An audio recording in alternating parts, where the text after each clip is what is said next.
On va partir à la pêche, on va laisser les salles de classe pour partir à la pêche avec vous Loïc, puisqu'à 3, allez, on peut plus, à un mois on va dire de Noël, les poissonniers se préparent à voir affluer les clients, les tourteaux, les homards, les langoustines sont dans les starting blocks.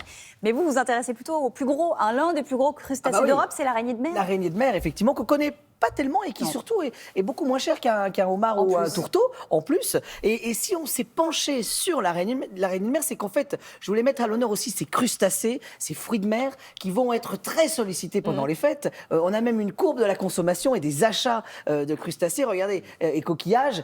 Où en fait, on le sent vraiment que sur une année, au moment du mois de décembre, le pic va être quelques jours avant Noël et le jour de l'an. On adore quand il y a un pic. Hein. Ah bah oui, celui-là on aime bien quand il y a un pic. Vous voyez, c'est flagrant, voilà. Ah oui. Donc, voilà. Et en tout cas, ce qui veut dire que les poissonniers vont commencer à avoir des étals un peu plus importantes. On a 10-15% d'augmentation du linéaire dans les rayons et chez les poissonniers. Et là, nous sommes allés à la Pointe Saint-Mathieu. On est dans le Finistère. Alors là, on est au bout du bout de la terre. C'est là où se finit la terre. Exactement. Regardez, la Pointe Saint-Mathieu. Et là-bas, il y a une chef, Nolwenn Cor, qui a une étoile, qui cuisine en famille, dans une maison de famille. Et elle a pris les commandes de la cuisine il y a quelques années et elle leur a apporté une étoile et je voulais la saluer. Et avec elle, on est allé pêcher justement l'araignée de mer. Regardez.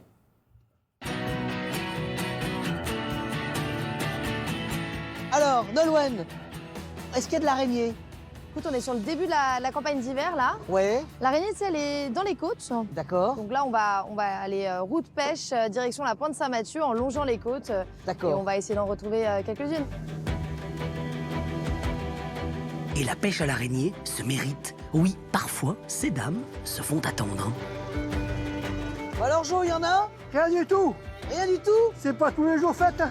Et après un casier vide, la chance nous sourit.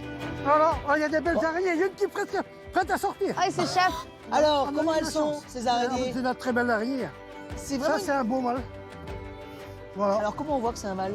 J'ai la réponse pour certains animaux, mais pour celui-ci, je ne connais pas. Alors, elles n'ont pas la même forme dessous. Ah oui, la femelle, elle a un abdomen, en fait, Oui, c'est ça? exactement. Un peu... Et les pinces sont beaucoup plus grosses sur le mâle. Il y a deux grandes périodes de l'araignée. On démarre l'araignée à l'automne. Ouais. Et après, on va comme ça jusqu'au printemps. Juste là, quel âge elles ont, là? Ça, c'est une araignée qui doit avoir 4 ans à peu près, quoi. Ah oui. Ça va jusqu'à 5-7 ans, les araignées. Ouais. Ah ouais. Donc là, ça veut dire que quand elle rentre en cuisine, on se dit quand même que cette araignée nous a attendu 4 à 5 ans au fond de la mer. Donc on va l'honorer. Et oui, on va pas en perdre une miette. Dans la famille de Nolwenn, cuisiner la mer semble une évidence. Installée à la Pointe Saint-Mathieu depuis 3 générations, pour la chef, impossible de ne pas la servir à table. La cuisson parfaite, par exemple, de l'araignée.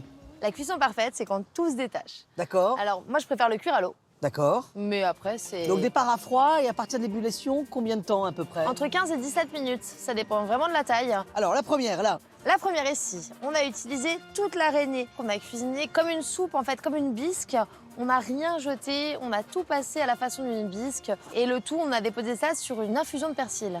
Alors là, qu'est-ce que c'est, là?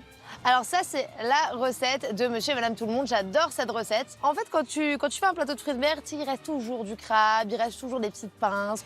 Et le lendemain, petite brouillade d'œufs, tu mets un petit peu de menthe ou de thym du jardin, la chair d'araignée restante avec du beurre et c'est juste merveilleux. D'accord. Et pour les plus chanceux, on pourra même au dressage mettre un petit peu de salicorne, mais ça, il faut avoir vu sur mer. C'est ça? Exactement. Oh là là, la brouillade là, Claire. La petite brouillade, en fait, ça marche avec tous les crustacés, on va dire, hein, parce qu'avec un tourteau, avec un homard, dès qu'il vous reste quelques petites choses, vous les mettez dans une brouillade et ça marche, voilà, ça marche parfaitement bien. Je vous ai apporté le top 3 des coquillages les plus consommés. Alors, d'après vous, on commence de quel côté? À gauche, Le plus, c'est les huîtres. Ah bah oui, les huîtres, effectivement. Et c'est vraiment la très très grosse partie. Presque sur les ventes, je crois, en mois de décembre, on est sur plus des 2/3 des ventes en coquillage qui sont consacrées aux huîtres. Ensuite, il y a les bulots. Là, c'est des bulots de la baie de Granville, on les reconnaît, qui viennent de la baie de Granville. Bien sûr. C'est flagrant, Normalement, c'est ça. en 3 les bulots, Loïc. Voilà. non En Il me 3, semblait oui, que vous avez c'était raison. les Bah oui, c'est moi coquilles qui. en deux. C'est de ma faute, c'est moi qui me suis inversé dans les oui. pinceaux. Alors là, vous avez en 3 les bulots et au milieu, la coquille Saint-Jacques. La coquille Saint-Jacques qui revient vraiment en force. Alors là, elles viennent de Normandie avec l'ouverture de la baie de Seine il y a quelques jours. Bref, voilà, Merci, pensez Loïc. à vos poissonniers et des poissons et des coquillages français. Merci.